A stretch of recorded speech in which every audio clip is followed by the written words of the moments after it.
In the deepest memories of the earth, there are traces of life so beautiful they make one sigh, yet so lonely they break the heart. He possessed a complex neck frill that would astonish even modern paleontologists, its bony edges flaring into exquisite, wave-like folds, adorned with a ring of sharp spikes that were never once actively turned against anyone. By all accounts, such an ultra-luxurious defensive weapon should have belonged to a tempestuous monarch dominating the floodplains and aggressively expanding his territory. Yet, on that land of blood and predation 70 million years ago, he made a decision that none of his kind could comprehend. Tonight, by the flickering warmth of the hearth, with this story that requires no effort to remember, let us step into his true life. Spiclipius Spike. In cold fossil guidebooks, this name might only be a silent symbol proving species diversity. But in the true twilight of the late Cretaceous, Spike used his massive body, meters long and tons in weight, to live as a near-stationary legend. This is not a boisterous epic of struggle and conquest, but a midnight echo of how to maintain restraint in the torrent of an era and find inner peace before the darkness falls. Afternoons on the floodplain were always filled with a suffocating, sultry heat, the air thick with the somewhat sweet, earthy scent of decaying ferns. Spike stood at the edge of a slightly parched primeval forest, as the muffled roars of his peers fighting over mates or territory occasionally drifted from all around. As a Spiclipius in the prime of his life, his broad frame and the neck frill atop his head, which reflected a grim, cold light in the sun, could have easily allowed him to join that power game fueled by male hormones. Yet, there was no frenzy of that era in his eyes. They were a pair of deep, calm, and even slightly detached black eyes. The rift that alters fate often occurs in the most casual of moments.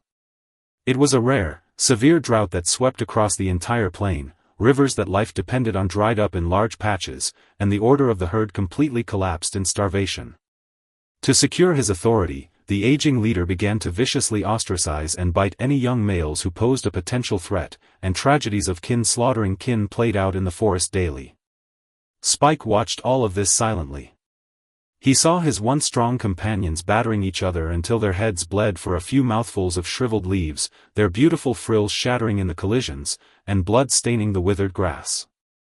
At that moment, some deep-seated instinct of a giant beast seemed to awaken fully within him, but it was not an impulse to fight, rather, it was a profound weariness of endless internal strife. He did not choose to meet the old leader's provocative gaze, nor did he attempt to raise a rebel army of his own. Instead, on a scorching noon, he slowly turned away. Stepping on the dry, snapping twigs, he never looked back, walking step by step out of the forest that had once sheltered him but was now consumed by madness, heading into the unknown wilderness. The lonely journey was longer than imagined. Leaving the protection of the herd meant Spike had to face the apex predators lurking in the shadows all by himself. But he did not seem to care. He walked very slowly, each step incredibly steady, his broad limbs landing on the hard red earth with dull, rhythmic vibrations. Finally, after crossing several dried river valleys, he came to a halt by the edge of a hidden, vast primordial swamp. This place was entirely different from the noisy forest. Towering, quiet bald cypresses grew all around, their dense root systems reaching deep into the water like countless silent sentinels, walling off the cruelty of the outside world thousands of miles away. It was twilight now, and the evening glow was burning red like molten gold, painting the surface of the entire swamp in a deeply gentle orange red. Spike slowly walked to the water's edge. He did not rush to drink, instead, answering an inner calling, he adjusted his posture so that his mountain-like, steady back faced the setting sun. A breeze began to blow across the water, carrying the characteristic moisture and cool chill of the swamp, stroking his thick skin and the sharp keratin spikes on his frill. In the distant grass, the first extremely soft ancient frog call broke the dead silence, followed by a second, a third, countless low, soothing resonances intertwined in the night. The sound did not feel like noise, rather, it was like a natural lullaby, flowing slowly through the air, washing away the remaining anxieties of the day bit by bit. Spike closed his eyes. At that moment, he felt he was no longer a homeless wanderer, but had become the most indispensable part of this tranquil swamp. In modern documentaries that thrive on depicting dinosaur battles, ceratopsians like Spiclipius are always portrayed as iron-blooded warriors locked in endless duels with tyrannosaurs. People always assumed their magnificent frills were meant to flaunt power on the battlefield, but for Spike, this frill was his sole shield to bear the weight of time and protect his inner peace. During the years he settled in this swamp, danger was not entirely absent. Late one night as a storm brewed, a ravenous Daspletosaurus followed the scent and quietly crept into Spike's habitat. It was a psychological gamble played out in silence. The predator's massive frame in the dark was like a moving statue of grim death, its heavy breathing chilling the surrounding air. Yet, Spike did not panic and flee. He merely turned around slowly on the muddy grass, fully presenting his spike-laden frill, which looked eerie and majestic under the flashes of lightning, to the predator.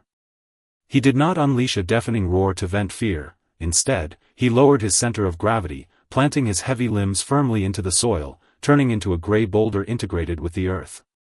The Daspletosaurus ground to a halt just a few meters away, its greedy eyes darting back and forth between Spike's flawless defense and those calmly terrifying eyes. In the brutal laws of nature, truly intelligent predators rarely touch steady opponents who show no fear and are prepared to fight to the death, because the cost is simply too high. The predator confronted him in the darkness for a full half-hour. Ultimately, faced with Spike's unshakable, mountain-like pressure, it retracted its claws resentfully and vanished into the depths of the downpour-drenched jungle.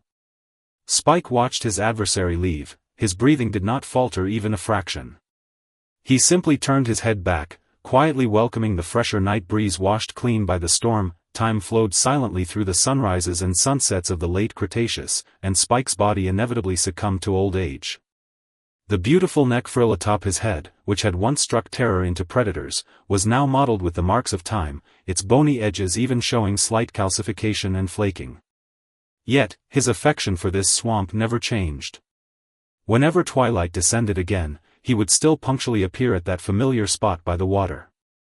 His movements grew slower and slower. Every time he lifted a heavy foot, he needed to comfort himself through a long internal pause, but he did not view this as a tragedy. In the final stage of his life, he even began to enjoy this slowness, a wonderful process of completely transforming physical strength into spiritual tranquility. That particular evening, the sky was unusually beautiful. There wasn't a single cloud, and the entire sky displayed an extremely pure, deep violet blue, while the horizon retained a faint, thin golden rim. The distant ancient frog calls were gentler than ever before, their sounds low and drawn out, forming a wondrous ASMR white noise across the empty valley. Spike watched the golden rim narrow inch by inch. His heavy chest took its final, profoundly deep breaths, the airflow making a rustling sound as it passed through his broad nasal passages. He began to slowly, inch by inch, bend his forelimbs, allowing the massive body that had supported him for decades to settle onto the warm, moist soil sunbaked by the sunset in the gentlest posture. He rested his forehead gently against the trunk of an ancient bald cypress, the rough and warm texture of the bark granting him the ultimate sense of envelopment and security he had never experienced in his life. When the last sunset of the Cretaceous completely vanished beyond the end of the floodplain, Spike's deep eyes finally, slowly closed. He did not experience the agony of the mass extinction. Instead, in this peaceful swamp he had guarded for half his life, under the gaze of a sky full of stars, he drifted into a slumber from which he would never wake. 70 million years passed like an untraceable grand dream. Silt buried his body, and minerals gradually permeated his bones, permanently solidifying that beautiful neck frill within the rock.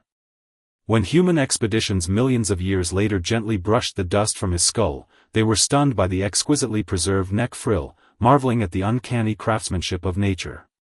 The world gasps at the grandeur and brilliance of his fossil, but tonight, having heard this story, perhaps you can see another tale behind that frill.